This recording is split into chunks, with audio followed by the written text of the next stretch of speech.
விஷ்ணுண்ணா, ரொம்ப ரொம்ப ரொம்ப தேங்க்யூண்ணா.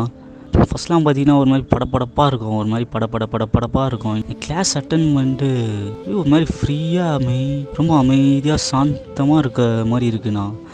உதாரணத்துக்கு உங்களுக்கு சொல்லணும்னா, இந்த பாபா படத்தில் ரஜினி சொல்லுவார் பாருங்களேன், அம்மா 2 நாள் தான் இந்த பழக்கத்தெல்லாம் விட்டேன், ஏதோ ஒரு அமைதியாக இருக்க மாதிரி இருக்குமா, ரொம்ப நல்லா இருக்குமான்னு சொல்லுவாங்க. அந்த மாதிரி இருக்குண்ணா, ரொம்ப நல்லா இருக்குண்ணா. என்னன்னு தெரியல, ஆனால் என்னெல்லாம் சொல்ல தெரியல, ஆனால் நல்லா இருக்குண்ணா. ஒரு மாதிரி ஃப்ரீயாக இருக்குது, படுத்தா நல்லா தூக்கம் வரும் போல், நல்லா ஆழ்ந்து தூக்கம் வரும் போல், அந்த மாதிரி ஏதோ ஒரு ஃபீல், ஒரு அமைதியாக இருக்குண்ணா.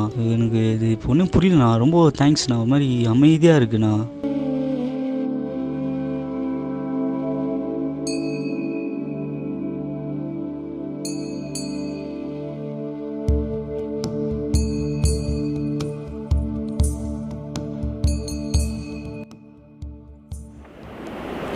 குருவே சரணம். அனைவருக்கும் வணக்கம். ஒரு ஆன்ம சாதகனுக்கு அற்புத சக்திகள்லாம் கிடச்சிதுன்னா பயன்படுத்தலாமா அப்படின்னு ஒரு கேள்வி. நல்லா புரிஞ்சுக்கோங்க. முதல்ல சக்தி இருக்கா இல்லையான்றதே பல பேருக்கு ஒரு டவுட் இருக்குது. கரண்ட் இருக்கிறது உண்மை, சுவிட்சு போட்டால் லைட்டு வர்றது உண்மை, சுவிட்சு போட்டால் ஃபேன் ஓடுறது உண்மை, டிரான்ஸ்ஃபார்மர் இருக்கிறது உண்மை, ஃபோன் பேசுகிறது உண்மைனா அற்புத சக்திகள் என்பது உண்மை தான். ஏன் அப்படின்னா அதே எனர்ஜி தான் இந்த எனர்ஜி. எல்லா இடத்துலையும் அந்த ஆற்றல் நிலை இருக்குன்னா மனித உடம்புக்குள்ளேயும் இருக்குது, அதிக அளவில் இருக்குது. அப்போது அந்த ஆன்மான்றது தான் அந்த லைட்டு. அந்த ஆன்மாவை விழிப்படைய செய்துட்டோம், அதில் கவனம் வைத்து நம்ம உயிர் கொடுத்துட்டோம் அப்படின்னா அது அதோட வேலையை பண்ண ஆரம்பிச்சிடும். எப்படி ஒரு வைரக்கல் என்பது ஒரு இருட்டில் வச்சோடனே அதனுடைய தன்மை போல மிளிரும், அதுபோல் ஆன்மா என்பது பிரகாசம் அடைய தொடங்கிருச்சுன்னா இறைவன் என்னெல்லாம் வேலையை பண்ணுவானோ அதெல்லாம் அது ஆட்டோமேட்டிக்காகவே பண்ண ஆரம்பிச்சிடும். அந்த வகையில் உங்களுக்கு உங்கள் ஆன்ம ஒளியை, பிரகாச ஒளியை, ஆன்ம ஒளியை பார்க்குறது, ஆன்மாவாகவே இருக்கிறது, ஆன்மாவை பிரிக்கிறது, அப்படி உண்டான பயிற்சி தான் பரம்பொருள் யோகம். இந்த பயிற்சி பண்ணும்போதோ இல்லை மற்ற யோக பயிற்சிகள் இந்த அற்புத சக்திகள் என்பது ஆட்டோமேட்டிக்காகவே கிடைக்கும். உங்களுக்கு மனம் ஒருநிலைப்படும் போது ஆத்ம சக்தி வெளிப்படுது தான் பேஸ்.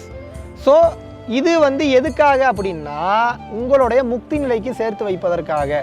ஆல்ரெடி நான் முன்னரே சொன்னது போல் தலையை சுற்றி ஒரு பெரிய ஒளிவட்டம், காலைக்கு கீழே ஒரு மிகப்பெரிய ஒளிவட்டம், ரெண்டும் சேர்ந்து டெக்னிக்காக உங்களோட ஆத்மாவை பிரித்து ஓசோன் படலத்துக்கு மேலே வெட்டவெளி அளவுக்கு கொண்டு போயிடுச்சுன்னா உங்களுக்கு முக்தி என்பது கன்ஃபார்ம். ஆனால் அந்த அளவுக்கு ஆற்றலை நீங்கள் அவ்வளோ தவம் வருட கணக்கில் பண்ணி சேமிக்கணும்.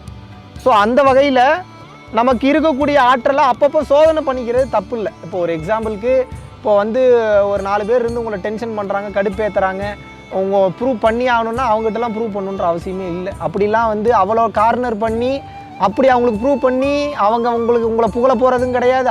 அப்படின்னு ஆச்சரியப்படுவாங்க, அவ்வளோதான். உங்களை பற்றி ஒரு 4 பேர்கிட்ட சொல்லுவாங்க, அவ்வளோதான். ஆனால் அதனால உங்களுக்கு பிரச்சனை தான் வரும். அப்படிப்பட்ட ஆளுங்கிட்டலாம் ப்ரூவ் பண்ணாதீங்க.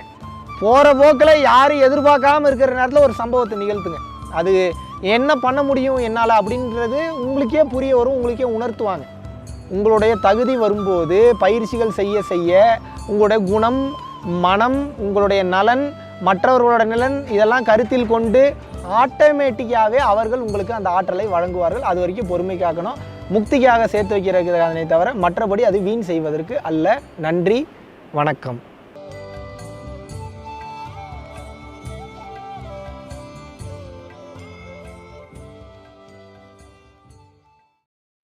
நீங்கள் எல்லோரும் ரொம்ப ஆர்வமாக வெயிட் பண்ணிகிட்டு இருந்த டைரக்ட் கிளாஸ் அனௌன்ஸ் பண்ணுறோம். ஏன்னா பல பேர் பார்த்தீங்கன்னா ஆன்லைன் கிளாஸு வெளிநாடுகளில் இருக்கிறவங்க, வீட்டிலே இருந்துட்டு வெளியில் வர முடியாமல் இருக்கக்கூடிய ஹோம் மேக்கர்ஸ் நிறைய பேருக்கு ஆன்லைன் கிளாஸ் கொடுத்துட்ருந்தோம். டைரக்ட் கிளாஸ் எடுக்கலாம் அப்படின்னு நீங்கள் எல்லாம் கேட்டுக்கொண்டதற்கு இணங்க நம்ம பரம்பொருள் ஃபவுண்டேஷனுடைய டீம் இணைந்து என்ன டிஸ்கஷன் பண்ணி என்ன முடிவு எடுத்திருக்கோம் அப்படின்னா, வர்ற ஆகஸ்ட் 21, 22 சனி மற்றும் ஞாயிற்றுக்கிழமை கொடைக்கானலில் டைரக்ட் கிளாஸ் கண்டக்ட் பண்ணுறோம். ஸோ ரொம்ப லிமிட்டட் சீட்ஸ் மட்டும்தான் இருக்குது. வர 21, 22 கொடைக்கானலில் ஒரு அற்புதமான ஒரு சூழ்நிலையில், ஒரு ரம்மியமான சூழ்நிலையில், ஒரு அற்புதமான ஒரு வேறு லெவல் ஒரு லொக்கேஷனில் உங்கள் எல்லாரையும் சந்திக்கிறேன். நன்றி, வணக்கம்.